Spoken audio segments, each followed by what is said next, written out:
Se Deus existe, por que Ele deixou meu filho morrer? Esta é a pergunta que eu quero refletir com vocês nesse instante. É um dos capítulos do meu livro, O que é ser cristão, e outras reflexões indispensáveis para quem não tem medo de pensar. Bem, muitas pessoas às vezes me perguntam, já escutei muito sobre esse questionamento, essa dúvida que as pessoas têm, se Deus me ama realmente, ou se Ele existe, porque Ele permite as calamidades, as tribulações, as tempestades, as lutas em nossas vidas. Se Ele existe realmente, se Ele me ama, então por que Ele deixou meu filho morrer?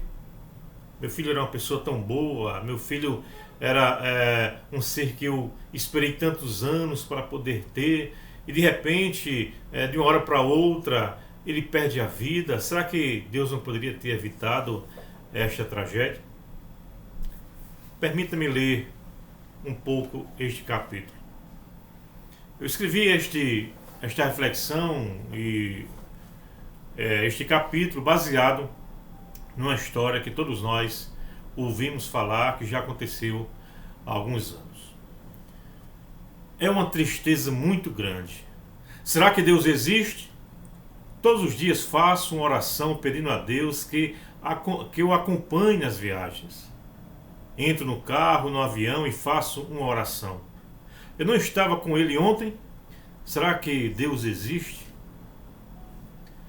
Esta frase foi dita por José Reis de Araújo, pai do cantor Cristiano Araújo, de 29 anos, morto num acidente de carro na BR-153 em Goiás. Todos ficaram conhecendo o trágico acidente de carro que vitimou o cantor e sua namorada Alana Moraes, de 19 anos. Quando nós ouvimos sobre esta tragédia, logicamente, a gente ficou se perguntando, todo o Brasil ficou, por quê? Como é que um casal tão jovem parte assim, de maneira tão trágica? E aí começou a acontecer várias especulações, mas eu quero pensar com você de outra forma.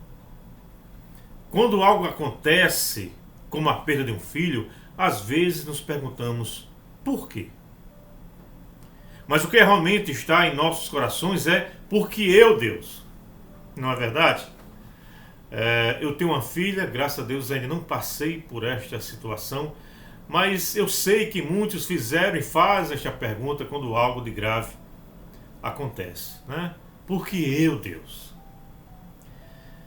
Na realidade, o que se pensa é mais ou menos o seguinte: com tanta gente ruim, por que Deus levou meu filho?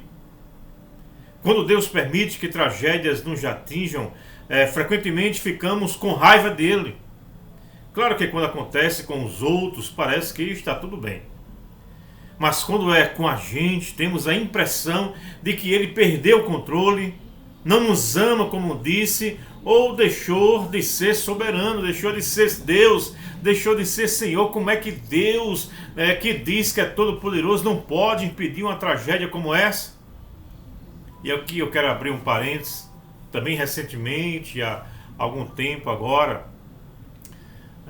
um grande jornalista, José Maria Trindade, perdeu seu filho, um jovem médico, mais ou menos 28 anos, se não me falha a memória.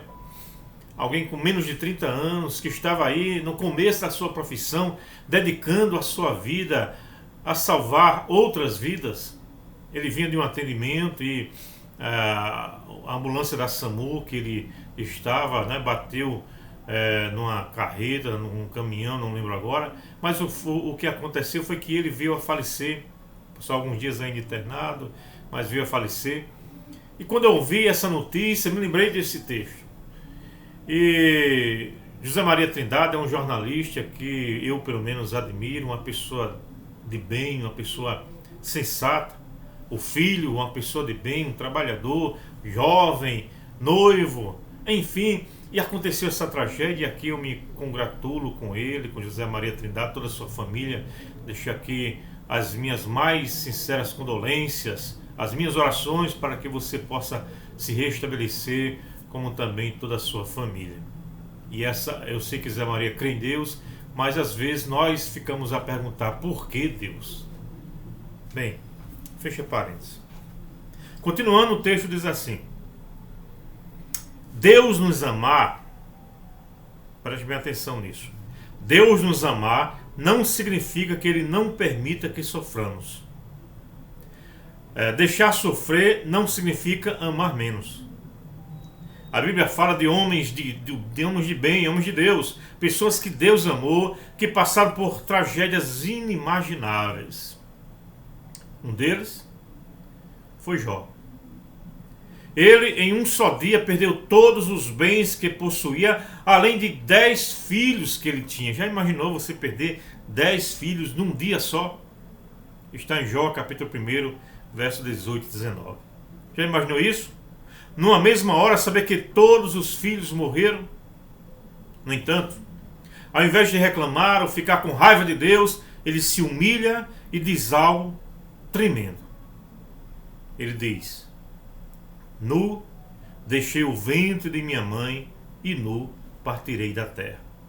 O Senhor deu, o Senhor tomou. Louvado seja o nome do Senhor. Jó, capítulo 1, verso 21.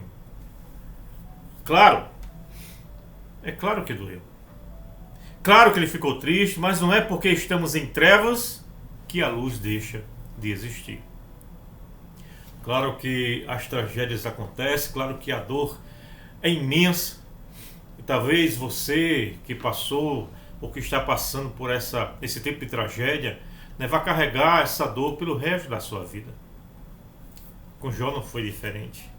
Mas ele reconhece uma coisa: tudo que nós temos vem de Deus. O que temos que fazer é aproveitar enquanto os temos aqui entre nós. Faz pouco mais de 1 ano e meio que eu perdi minha mãe, e até hoje eu sei que eu vou levar essa saudade para o resto da vida. Eu sinto essa dor de não poder mais abraçá-la, beijá-la, dizer que a amo, saber que muitas vezes, por mais que a gente queira, isso não vai acontecer mais aqui, pelo menos neste plano. Mas eu sei de uma coisa, um dia eu me reencontrarei com ela. E ali sorriremos mais uma vez, nos abraçaremos mais uma vez e nos beijaremos mais uma vez. Lembre-se disso. Não é porque estamos em trevas que a luz deixa de existir. Nesses momentos ficamos procurando culpados, um bode expiatório para poder apaziguar um pouco a dor. Será que foi culpa de Deus o cantor não estar usando cinto de segurança? Será que foi culpa de Deus o carro não estar com os pneus originais? Ou será culpa dele o carro estar acima da velocidade? Onde estava Deus que não impediu essa tragédia? Nenhuma resposta pode apagar a dor da saudade. Saiba disso. Ver um filho morrer, talvez esta seja uma dor que só quem sabe como dói é aquele que já sentiu.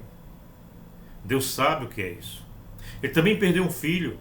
O homem mais importante da história morreu de forma violentíssima. Aliás, a morte da cruz era a pior forma de morte daquela época, somente reservada para as piores pessoas. E não foi que ele se tornasse, não foi para que ele se tornasse famoso ou rico. O Filho de Deus morreu pelos pecadores indignos como eu e você. Se alguém sabe o que é entregar um filho para enfrentar uma morte terrível, esse alguém é Deus também. Conhecemos a Deus muitas vezes na hora da dor, e é nesse momento que clamamos por Ele. É nos momentos de dor imensa, de dor intensa, que só Ele poderá nos consolar. Em vez de estar zangados com Deus, devemos derramar nossos corações a Ele em oração e então confiar que o Senhor está no controle e que seu plano é perfeito, mesmo não entendendo e mesmo que não pareça tão perfeito assim. Mas nós sabemos que a vontade de Deus ela é boa, perfeita e agradável. Eu sempre costumo dizer isso. A vontade de Deus é boa, perfeita e agradável, mesmo nos momentos que para nós ela não pareça ser nem boa, nem perfeita e muito menos agradável. Como disse o missionário Ronaldo Lidório, ele disse o seguinte: Deus está no controle dos momentos incontroláveis de nossas vidas. Podemos continuar crendo na vontade desse Deus soberano, mesmo que não enxerguemos essa vontade de forma clara e inequívoca, porque às vezes as nuvens vão estar enegrecidas em nossos dias debaixo do sol. João Guimarães Rosa, no livro Grande Sertão Veredas, já disse que viver é muito perigoso, porque aprender a viver é o viver realmente, é o que é o viver mesmo, aprender a viver, né, nesse palco de tragédias, de dores, de lágrimas, de angústias, de problemas, de perdas e de dúvidas que muitas vezes surgem em nossos corações diante das tragédias da vida. Que não somos, quando as tragédias nos lembram de que não estamos no comando, como erradamente muitas vezes nós pensamos. As tragédias nos lembram isso. Lembram que não somos tão autossuficientes como gostaríamos de ser. Já pensou sobre isso? Muitas vezes, aliás, milhares morrem todos os dias. Na vida, nem tudo são flores. E Jó sabia disso. Jó 5, verso 7, 14, verso 1, ele dá a transparecer isso.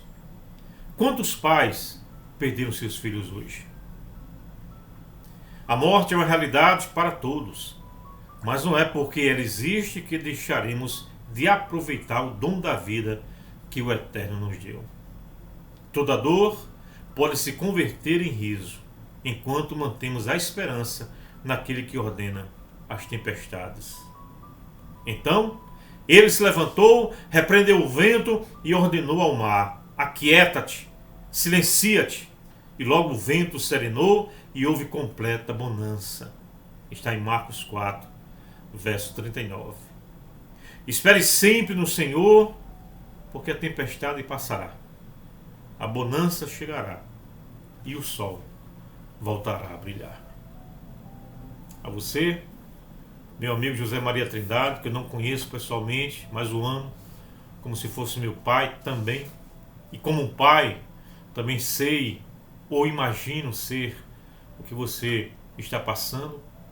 Mas existem muitos, milhares de Josés, de Marias, que perderam seu filho, perderam a sua filha de forma trágica. Alguns até que nem viram seu filho crescer, perderam seus filhos ainda enquanto bebês. Quantas famílias, quantas mães se prepararam para receber aquele filho tão desejado e por alguma tragédia isso não veio acontecer, e a dor invade a alma, o coração, as angústias, as lembranças, os porquês. Mas a única coisa que eu posso dizer para você é que aquiete seu coração, sossegue a sua alma, porque o Cristo, Jesus, eu não estou aqui falando de religião, Jesus, o Senhor dos Senhores, é aquele que pode consolar a nossa vida, pode tirar a dor da nossa alma e pode nos dar ainda motivos para sorrir e para continuar a viver. Não é porque veio a tristeza que você não irá mais sorrir. Deus abençoe sua vida, e minha oração é que Deus te dê graça, força, porque quando Ele não tira o espinho da nossa alma, quando Ele não tira o espinho da nossa vida, como fez com o apóstolo Paulo, que por 3 vezes orou para que Deus tirasse aquele espinho que estava perfurando, doendo no seu coração, na sua alma, e o Senhor diz a ele: a minha graça te basta, porque o meu poder se aperfeiçoa na fraqueza. Ora, Ele pode não tirar os espinhos das dores que nós passamos, mas Ele pode nos dar graça para suportar as dores dessa vida. Deus abençoe sua vida grandemente. Eu sou Antônio da Costa, autor do livro O que é Ser Cristão, e outras reflexões indispensáveis para quem não tem medo de pensar. Este é apenas um dos capítulos deste livro, são 45 temas diferentes que eu trato neste livro, e espero em Deus que esta palavra tenha falado ao teu coração, e até breve, se Deus assim nos permitir.